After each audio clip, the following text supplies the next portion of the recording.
Donc, bonjour à vous. Merci beaucoup d'avoir fait appel à l'Agence du changement, firme en résolution marketing qui va vraiment vous aider à repropulser votre entreprise étant Romeo's Gin à l'avenir. Donc, l'Agence du changement, ça vous apporte vraiment des solutions innovantes qui font changement de ce que vous avez entendu dans les 10 dernières présentations. Alors, on vous le promet, ça va être des solutions excellentes. Alors, à l'ordre du jour, on va commencer par vous présenter brièvement votre entreprise, faire l'analyse du contexte un peu. Ensuite, à partir de cela, on va vous présenter le mandat qu'on a identifié pour ensuite vous proposer notre stratégie gagnante ainsi que les manières dont on va l'implanter. Et bien sûr, si on implante ces stratégies-là, on a besoin de mesures de contrôle pour s'assurer que tout fonctionne bien. Alors, on vous présente tout ça aussi. Alors, ça commence maintenant. Tout d'abord, je vous présente mes coéquipières de l'Agence du changement, Amélie Alain, Laurie Fernand et moi-même, Esther Eva Dufourneau. Donc, tout d'abord, nous avons relevé des forces, des faiblesses, des opportunités ainsi que des menaces entourant votre entreprise. Donc, tout d'abord, en ce qui a trait aux forces, nous avons identifié que votre entreprise a une très bonne renommée, entre autres avec le prix qu'elle a gagné au concours de la meilleure vodka à Londres.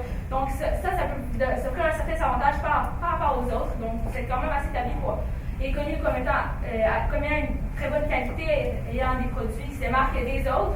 Donc, ça peut être une très grande force pour vous. Également, votre implication sociale par rapport à la communauté québécoise, par exemple, en faisant appel à des artisans locaux et en faisant appel, par exemple, aussi à des artistes locaux pour le design de vos bouteilles.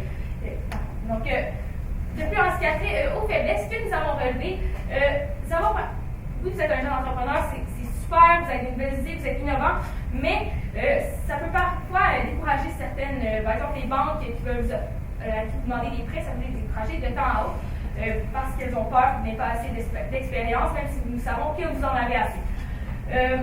Nous avons également relevé des opportunités quant au marché qui s'offre à vous. Donc, tout d'abord, nous avons noté que le marché du gin est en croissance, ce qui vous offre d'ailleurs un certain avantage également, étant donné que vous êtes le seul fabricant de gin au Québec. Donc, c'est le moment où jamais de justement vous lancer dans le marché et d'obtenir le plus grand nombre de parts de marché possible au Québec. Donc, par contre, les menaces qui s'offrent à vous sont justement là. Il y a une certaine concurrence par rapport à la mondialisation. Par exemple, si une entreprise semblable à la vôtre qui est en train de se développer aux États-Unis ou en Europe, qui a la même stratégie que vous, bien, si son plan se développe un peu plus rapidement ou si en fait est un peu plus avancé que vous, il y a des risques qu'elle s'implante au Québec avant que vous ayez implanté votre produit complètement. Donc ça peut constituer une certaine menace. Également, le processus de distribution à la SAQ qui est un peu plus complexe, mais également constitue une certaine menace pour votre entreprise. Donc, suite à cette analyse, on a décidé un certain mandat pour votre entreprise, soit de faire reconnaître la marque qui est Romeo's Gin à part entière, tout en faisant un lien avec Pure Vodka. Parce qu'on sait très bien que Pure Vodka a une renommée exceptionnelle. Donc, on va essayer de faire un parallèle entre les deux, un lien pour que les consommateurs puissent reconnaître Romeo's Gin comme étant une partie de Pure Vodka. Donc, suite à ce mandat, on a décidé des objectifs, soit de lier le produit au domaine artistique, parce qu'on a remarqué, dans le fond, que vous accordiez une très grande importance à ce qui a trait au domaine artistique. Donc, on va essayer de faire un parallèle avec votre produit et ce domaine. Ensuite, on va aussi miser sur la fierté locale, parce que comme ma collègue l'a mentionné, Pure Vodka est le seul fabricant de vodka au Québec. Donc, on va essayer de miser sur le fait que c'est un produit bien d'ici. Ensuite, on va aussi mettre de l'avant la qualité du produit parce qu'on sait que vous utilisez des matières premières de qualité. Donc, on va mettre ça de l'avant aussi pour le produit. Donc, on a décidé 3 options stratégiques en ce qui a trait à la vente du produit. Donc, on peut premièrement faire affaire directement avec le consommateur. On sait que c'est le consommateur qui va boire le gin, qui va consommer notre produit. Donc, c'est certain qu'il faut relier notre produit au consommateur. On peut aussi faire affaire avec des entreprises. Donc, on peut faire, par exemple, affaire avec la SAC ou certains dépanneurs. Eux font l'intermédiaire entre l'entreprise et le consommateur. Et on peut aussi opter pour une stratégie mixte qui consiste à toucher et le consommateur et les entreprises. Donc, ça nous permet un plus grand contrôle aussi de nos produits sur le marché. Aussi, étant donné que nous sommes le seul fabricant ici sur le marché, c'est important de bien s'implanter parce que si on ne le fait pas, d'autres entreprises vont le faire à notre place. Donc, c'est pour ça que justement, pourquoi se concentrer juste sur le consommateur ou l'entreprise quand on peut faire les deux, prendre toutes les parts le plus possible et le faire le plus qu'on peut, justement. Donc, c'est pourquoi on opte pour la stratégie mixte. En fait, on considère que d'opter autant pour le consommateur que les entreprises, c'est la meilleure solution possible, étant donné qu'on touche à tous les marchés, on s'implante dans tous les marchés en même temps et on assure vraiment la stabilité de l'entreprise sur ce marché-là avant qu'une autre entreprise prenne notre place. Aussi, étant donné qu'on veut redéfinir un peu là, la marque, va toucher à tout ce qui a trait le marketing, on va opter pour une nouvelle version de votre marketing mix. Donc, on va essayer d'aller chercher des nouvelles idées pour promouvoir votre nouveau produit. Parfait. Donc, en ce qui a trait à la stratégie, on va vous présenter cela selon 4 différents concepts. Donc, le produit, le prix, la promotion ainsi que la distribution. Donc, pour ce qui a trait au produit, nous prévoyons faire le lancement d'une nouvelle ligne de gin Romeo. Donc, nous allons quand même conserver la ligne actuelle, donc la ligne classique, mais nous allons donc sortir une nouvelle ligne pour les jeunes. C'est-à-dire, donc, en ce moment, c'est plutôt nos parents, nos grands-parents qui consomment du gin. On s'entend que c'est un peu moins les jeunes. Donc, ça serait quand même intéressant de fidéliser cette clientèle-là afin qu'elle puisse nous suivre, en fait, tout au long de notre existence, en fait, tout au long de l'existence du Romeo Gin. Donc, nous ferions un partenariat également avec les producteurs locaux dans un avenir rapproché. Par exemple, nous avons parlé que nous utilisons les produits locaux dans la production de notre gin. Donc, en s'associant avec des artisans, par exemple, un producteur de fraises, on s'associerait avec un producteur de fraises locaux pour, par exemple, des saveurs dans le gin. Donc, on appliquerait cela selon, en fait, une méthode trimestrielle. Donc, on s'associerait souvent avec différents producteurs.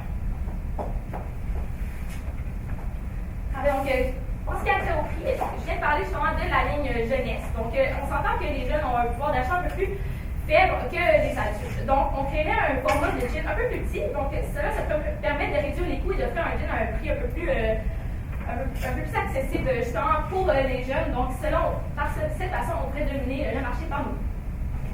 Parfait. Alors maintenant, on va enchaîner avec la dimension distribution du marketing mix, parce que c'est sûr que si on a un nouveau concept, une nouvelle ligne de produits, il faut aussi qu'on trouve une nouvelle façon de distribuer tout ça.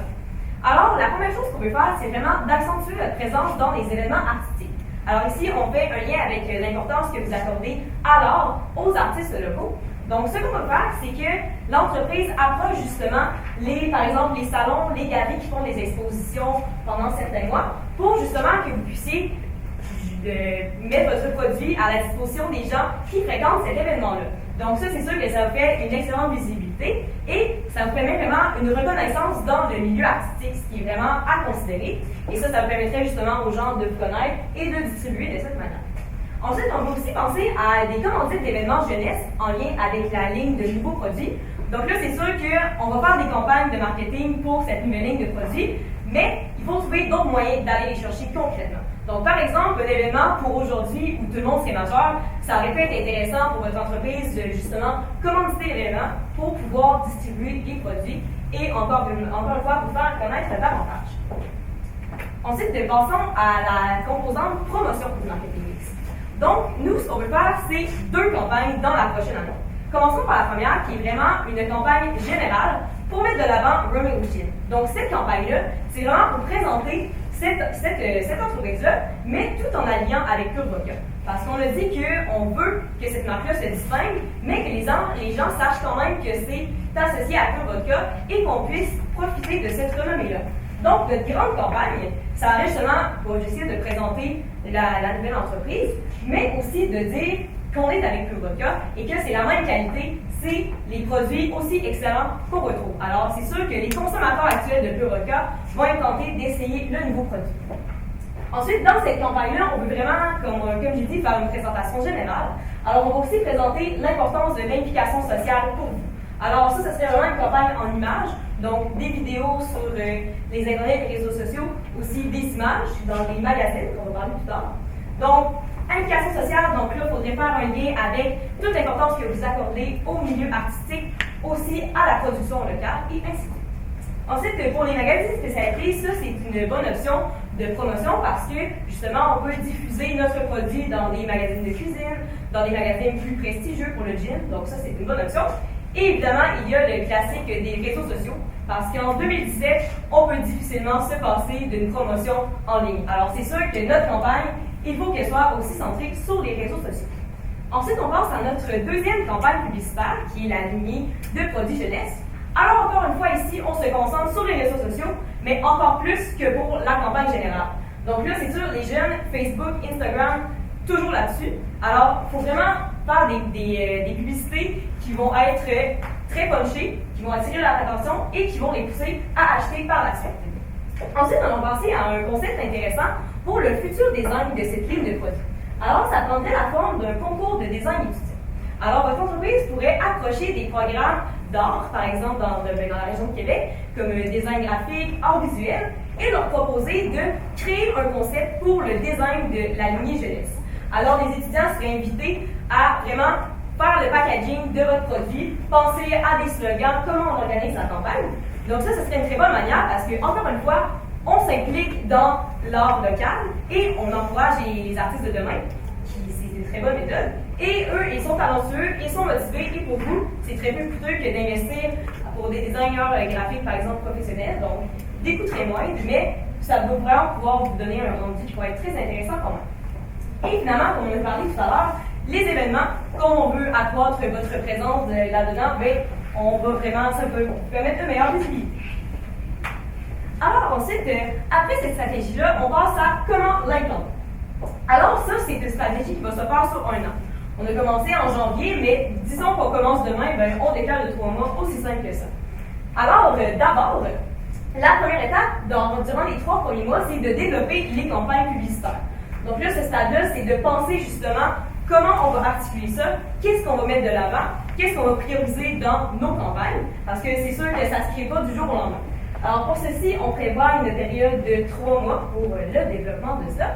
Alors ici, on prévoit un budget de 30 000 $ pour le développement des campagnes publicitaires.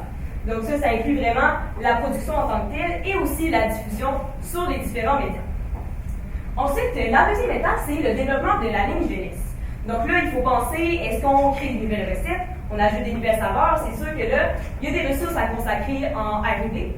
Donc ça ici, on a mis un budget de 10 000 $ pour ces nouvelles recherches-là. Et ça se ferait durant le premier mois. Parce que ça, c'est sûr que c'est des investissements importants et on lance un nouveau produit. Donc ensuite, on approche les programmes artistiques pour lancer le concours de design. Alors là, c'est vraiment d'approcher les cégeps, les universités pour leur proposer l'idée. Alors là, justement, eux décideront s'ils veulent faire affaire avec vous. Donc ça, encore une fois, dans le premier mois, pour ensuite pouvoir lancer le concours dans les 3 prochains mois, février, mars et avril. Alors, durant ces 3 mois-là, les étudiants proposent leur concept et vous les transmettent, alors que vous pouvez le choisir en avril.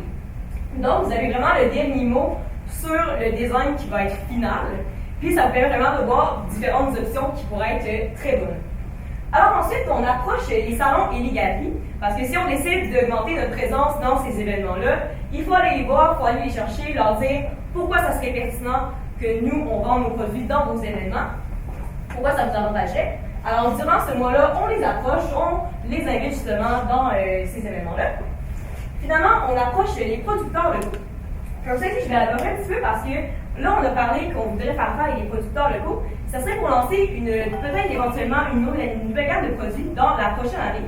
Donc, par exemple, à chaque 3 mois, comme on l'a dit, on choisirait un producteur spécialisé et on le mettrait de l'avant dans une campagne publicitaire pour vraiment prouver aux consommateurs d'où viennent leurs super jeans. Alors, c'est ça. Donc, là, il faudrait justement approcher ces producteurs-là, voir si vraiment il y a de l'intérêt, il y a des gens qui veulent embarquer avec eux. Ici, on a mis une somme de 10 000 $, par exemple, si on a des remaniements à faire dans les processus de production, et ainsi de suite. Ensuite, on commence la promotion générale durant 4 mois. Donc ça, c'est, comme on a parlé tout à l'heure, la campagne générale qui présente votre entreprise et pour votre cœur. Donc là, c'est vraiment la diffusion durant 4 mois. 2 mois plus tard, on lance la promotion jeunesse. Encore une fois, 4 mois. Donc là, ça va être la promotion vraiment de votre nouvelle ligne de produits pour les jeunes. Et on remarque que les deux se chevauchent parce qu'on veut que les gens fassent le lien entre les deux. Ils vont faire le lien entre la ligne de produits jeunesse, mais aussi dans ce qu'on a vu dans l'autre annonce de Pure Vodka et de Romeo Dieu. Ensuite, finalement, dans les 3 derniers mois, on va analyser le comportement du marché. Donc, c'est là qu'on va vraiment recueillir les résultats, regarder si tout fonctionne bien, voir si on garde des choses, si on modifie certaines choses, pour ensuite faire un compte rendu en décembre, à savoir si, justement, on continue avec cette stratégie-là pour la prochaine année. Durant un compte rendu aussi, c'est là qu'on va voir si on va engager un représentant pour les prochaines années. Parce que là, on parle de beaucoup d'approches, les producteurs, les salons. Alors, c'est sûr que ça serait vraiment bien d'engager un représentant éventuellement. Donc, si on voit que ça marche, ça pourrait être une très bonne option. Alors, on pensait peut-être à un représentant qui pourrait être spécialisé dans la ligne jeunesse, si ça fonctionne bien, ou sinon un qui connaît très bien les produits en général et qui pourrait s'occuper de la pêche. Finalement, tout au long de l'année, on a la présence aux événements. Donc, ça, c'est sûr que c'est sur une base aléatoire. Donc, pour ça, ici, on prévoit 10 000 à peu près de budget pour justement les commandites et ainsi de suite. Donc, on voit que le total arrive à 60 000, ce qui est un peu en dessous du budget que vous avez visé. Donc, on a une petite marge de sécurité de 5 000 $.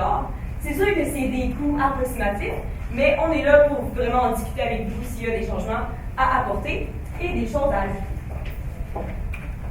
Donc, c'est bien beau tout ce que ma collègue a mentionné, mais il faut évidemment valider si ça a fonctionné. Donc, c'est pour ça qu'on a cerné quelques mesures de contrôle qu'on va pouvoir utiliser pour valider l'efficacité de nos méthodes. Donc, premièrement, on prévoit utiliser les outils Google Analytics. Cet outil-là permet, dans le fond, de valider si le site web a été consulté, combien de temps il a été consulté par certains consommateurs, combien de temps le consommateur est resté sur la page, d'où il provient, etc. On prévoit aussi, là, suite à la commercialisation du nouveau produit, une augmentation des ventes de 30 % parce qu'avec l'implantation dans le marché qu'on va avoir, c'est impossible qu'il y ait une vente faible, trop faible par rapport à ça. On prévoit aussi, comme ma collègue l'a mentionné, une embauche de 1 ou 2 représentants selon l'engouement que les nouveaux produits vont créer. Donc, question d'aller chercher un peu plus d'entreprises directement, là, renforcer notre B2B. L'embauche d'un représentant pourrait être très positive. Parfait. Donc, en conclusion, afin de répondre à votre mandat qui était de faire valoir la marque de Royal Gin, nous avons publié le produit au domaine artistique justement avec le concours, comme ma collègue en a parlé, également en faisant appel à des producteurs locaux pour miser sur la fierté locale. Et finalement, nous mettons de l'avant la qualité du produit en l'associant avec Pure Vodka. Donc, vous êtes nos Roméo, nous sommes vos Juliette, nous avons la recette marketing parfaite pour vous.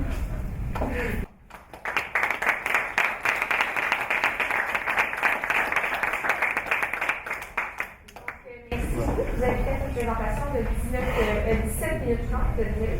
Je laisse maintenant la parole au juge pour 5 minutes de débat. Vous avez parlé au cours de la présentation qu'il y avait déjà une clientèle qui était bien établie. On parle de parents, de grands-parents. Pourtant, vos stratégies sont toutes orientées vers le développement de nouvelles clientèles qui est une ligne jeunesse. Pourquoi avoir choisi de faire ça versus capitaliser sur une clientèle Ben, en fait, c'est sûr que là, on va créer une nouvelle ligne de produits parce qu'on se dit que c'est un marché qui est très grand, qu'on pourrait exploiter, mais on ne diminue pas quand même nos activités dans le marché existant. Donc, on va garder les produits actuels, vos associations avec les artistes pour les designs des produits. Donc, ça va vraiment encore permettre une fois à ces consommateurs qui sont habitués là d'avoir les produits qu'ils connaissent, mais on va aller chercher en plus de ça le marché de la jeunesse. Donc, ça ne nous empêche vraiment pas de continuer sur la voie où on était.